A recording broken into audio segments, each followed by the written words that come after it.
حضرت بلال حبشی رضی اللہ تعالیٰ عنہ نے سارا گھر کا کام کاج خود سے سنبھال لیا تھا. ایک دن غائب ہو گئے حضرت بلال اذان دے کے, فجر کی اذان دے کے. ایک دن فجر کی اذان دے کے غائب نہیں ہونا چاہیے. کیا خیال ہے آپ کا؟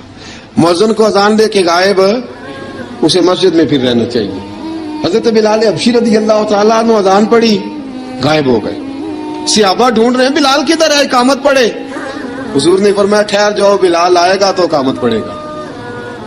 بلال آئے گا تو جلدی نہ کیا کرو مسجد میں. اگر 2-4 منٹ کبھی دیر ہو جائے نا نماز میں تو جلدی کوئی بات نہیں, اللہ کے گھر ہی آئے ہو نا, جلدی نہ مچایا کرو. اللہ کا گھر ہے, رحمت والی جگہ ہے. حضور نے فرمایا بلال آئے گا تو اذان پڑھے گا. اب سب صحابہ خاموش ہیں کہ بلال جاتا نہیں, کام بھی اس کا کوئی ایسا نہیں. حضرت بلال دوڑے آئے, جلدی جلدی جلدی جلدی دوڑے آئے. رسول پاک صلی اللہ علیہ وسلم نے سوال ہی نہیں کیا کہ بلال تو کدھر سے آیا. فرمایا آ گئے ہو؟ حضور آ گیا ہوں. پڑھو اقامت, پڑھو اقامت پڑھی, جماعت ہو گئی. اب صحابہ کرام علیہم رضوان حیران ہے کہ حضور نے پوچھا ہی نہیں اور بلال آیا بھی دیر سے. حضرت جناب سیدنا صدیق اکبر, جناب مقداد, جناب سلمان فارسی, چند صحابہ نا حضرت بلال کو لے کے, کون ہے بلال تو کدھر تھا؟ راز کی کوئی بات ہے جو بتاتا نہیں, کدھر تھا؟ حضرت بلال رضی اللہ تعالیٰ عنہ کی آنکھوں میں آنسو آ گئے, رو پڑے, رو پڑے. کہ بلال کوئی گہری بات ہے, بتا معاملہ کیا ہے, روتا کیوں ہے؟ حضرت بلال حبشی رضی اللہ تعالیٰ عنہ فرمانے لگے جب حضرت خدیجہ الکبریٰ گھر میں چکی پیستی تھی, تھک جاتی تھی نا تو میں مدد کرایا کرتا تھا.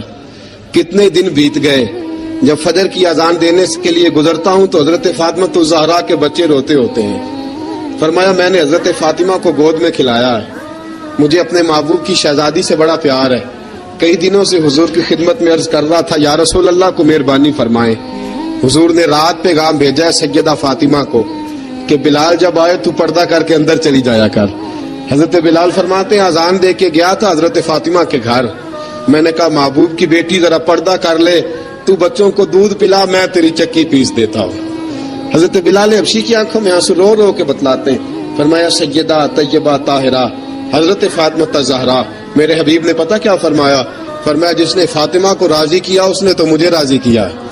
حضرت سیدنا بلال حبشی فرماتے ہیں میں نے چکی پیسی اور میں تمہیں کیا بتاؤں, میرے محبوب کی بیٹی نے مجھے بڑی ہی دعائیں دی ہیں, انہوں نے مجھ پر بڑا ہی اظہار محبت فرمایا ہے. فرمایا میں آذان سے لے کر جماعت تک لوگ تسبیحاں رولتے ہیں, لوگ قرآن کی آیات کی تلاوت کرتے ہیں, آذان سے لے کر جماعت تک لوگ مختلف قسم کے اذکار میں مشغول ہوتے ہیں. فرمایا میرا ذکر سنو, میری تلاوت سنو, میرا وظیفہ سنو. میں آذان سے لے کر جماعت تک محمد عربی کی بیٹی کی خدمت کرنے چلا جاتا ہوں. رسول پاک صلی اللہ علیہ وسلم کی شہزادی کی چکی پیس کے آیا. حضرت بلال نے اس انداز میں, بدر کی جنگ لگ گئی, بدر کا مارکا, حضرت بلال کے ہاتھ میں تلوار ہے, کہا میں لڑوں گا, پورا پورا جہاد کروں گا. امیہ بن خلف جو بڑا مارا کرتا تھا نا وہ دوڑ رہا تھا اپنے بیٹے کو لے کے, آگے کچھ صحابہ کھڑے تھے, وہ قریب سے گزرنے لگا. حضرت بلال نے فرمایا ذرا پکڑنا امیہ کو, یہ مجھے مارا کرتا تھا, ذرا پکڑنا, نہ جانے نہ دینا. امیہ کو صحابہ نے روکا. حضرت عبد الرحمن ابن عوف نے پکڑ کے ایک زور سے گھونسا مارا, ادھر جا کے گرا. حضرت بلال تلوار لے کے کھڑے ہیں امیہ کے سر پہ. کہا امیہ میں تجھے نہیں کہا کرتا تھا اللہ میرے مصطفیٰ کو بڑی عزتیں عطا فرمائے گا, میں تجھے نہیں کہا کرتا تھا کہ خدا ہمیں غلبہ دے گا, هو الذی ارسل رسولہ بالہدی ودین الحق لیظہرہ علی الدین کلہ, میں نہ کہا کرتا تھا کہ اللہ اس دین کو ہر دین پہ غلبہ دے گا. فرمایا دیکھ اللہ نے ہمیں عزت دے دی, دیکھ تو ذلیل کر دیا گیا. حضرت بلال نے مارا, گردن اڑا دی. حضرت ابوبکر صدیق پیچھے دیکھ رہے تھے, دوڑے ہوئے آئے, کہا بلال مبارک ہو, بلال مبارک ہو, آج تو تیرے سارے بدلے پورے ہو گئے. حضرت بلال نے سجدہ شکر ادا کیا. میرے دوستو بڑی باتیں ہیں جناب بلال کی کرنے والی. یہ وقت ساتھ نہیں نہ دیتا کسی کا, یہ رک جاتا ہے, یہ کہتا ہے کہ بس اب رک جاؤ, وقت ہو گیا آگے گزرنے کا. حضرت بلال حبشی رضی اللہ تعالیٰ عنہ رسول پاک کا وصال ہوا نا, حضرت بلال نے منہ سے لفظ ہی کوئی نہیں ادا کیا. کسی نے اپنا دکھڑا کسی انداز میں سنا لیا. حضرت عمر نے کہا, جس نے کہا حضور وصال کر کے گردن اڑا دوں گا. حضرت عثمان غنی نے کہا خبردار کوئی مجھے آ کے نہ بتائے کہ مصطفیٰ وصال کر گئے. حضرت علی المرتضیٰ رضی اللہ تعالیٰ عنہ نے فرمایا نہ بھائی میرے مصطفیٰ پر تو موت آتی نہیں جس طرح عام لوگوں پہ. سب لوگوں نے اپنے اپنے اظہار کر لیے نا.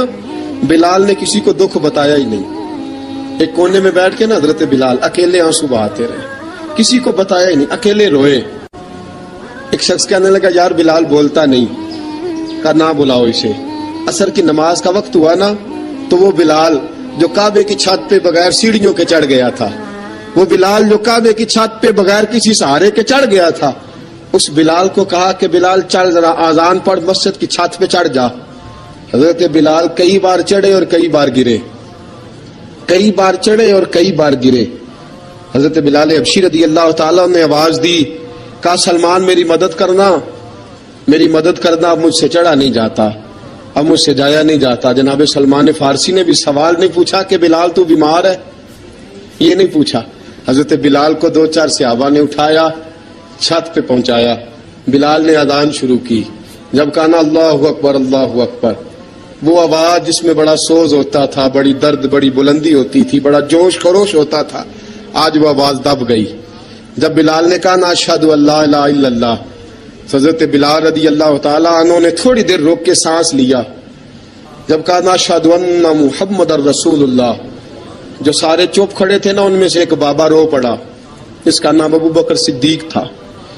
جب حضرت ابو بکر صدیق کی آنکھ میں آنسو آیا تو حضرت بلال چھت کے اوپر زمین پہ گرے, زمین پہ گرے اور کہا ابو بکر یہ ڈیوٹی کسی اور کی لگا دے, یہ ڈیوٹی کسی اور کی لگا دے, اب میری روح اجازت نہیں دیتی, مصطفیٰ کریم کے بعد مجھے اذان نہیں پڑھی جائے گی.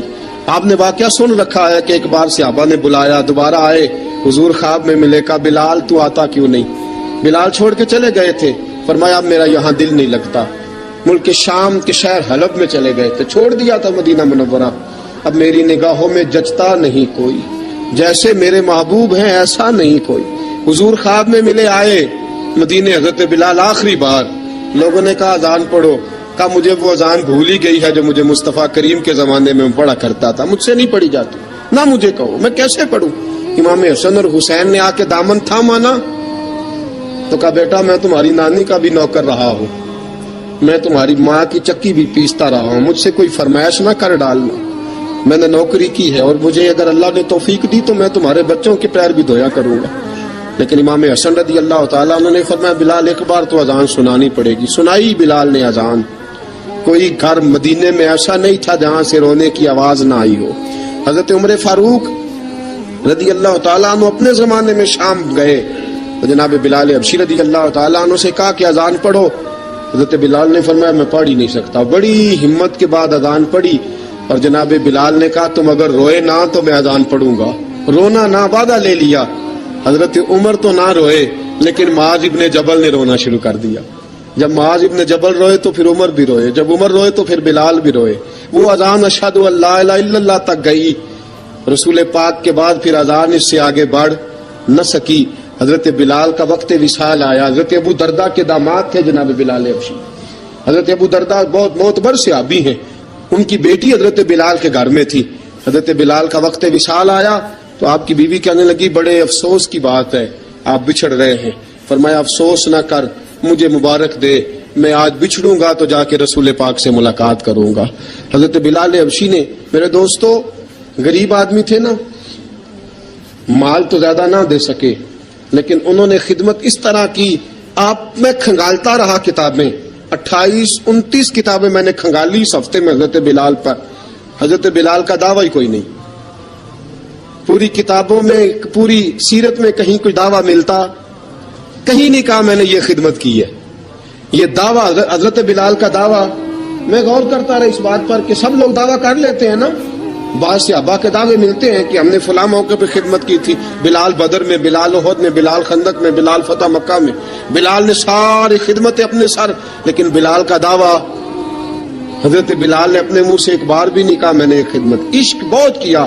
غریبوں جان نہ چھڑایا کرو, یہ کہہ کہ جان نہ چھڑایا کرو کہ ہم کیا کر سکتے ہیں, ہم کدھر جائیں, ہم آگے بڑھو, عملی طور پہ اپنا آپ پیش کرو, رسول پاک کے عشق میں رنگ جاؤ. حضرت سیدنا عمر فاروق رضی اللہ تعالیٰ عنہ فرماتے تھے بلال اب تو حبشی غلام نہیں, اب تو مصطفیٰ کے صحابہ کا امام ہے. اب تو ہمارا امام ہے. جناب بلال حبشی رضی اللہ تعالیٰ عنہ کی زندگی بتلاتی ہے کہ غریب اگر آئے اور اپنے آپ کو رنگے رسول پاک کے رنگ میں تو وہ اتنی خدمت کر سکتا ہے، اتنی خدمت کر سکتا ہے کہ کوئی تاریخ بھی حضرت بلال کو چھوڑ کے مکمل ہو سکتی نہیں. کوئی بھی تذکرہ جناب بلال کو چھوڑ کے صحابہ کے تذکرے مکمل ہو سکتے نہیں. اور جہاں جہاں بھی عشق کی داستان لکھی جائے گی پہلے بلال کا نام لکھا جائے گا، پھر بات آگے بڑھے گی. اللہ ہمیں بھی حضرت بلال کے عشق کا قطرہ نصیب کرے، ہمیشہ مدحت خیر الانام میں گزرے. دعا ہے یہ عمر درود و سلام میں گزرے. وآخر دعوانا ان الحمد. اور اگر آپ نے ابھی تک ہمارا چینل سبسکرائب نہیں کیا تو فوراً سبسکرائب کیجئے، ساتھ ہی بیل آئیکن پر کلک کریں تاکہ مزید آنے والی ویڈیو ہے وہ آپ کو وقت پر ملتی رہیں. اللہ حافظ.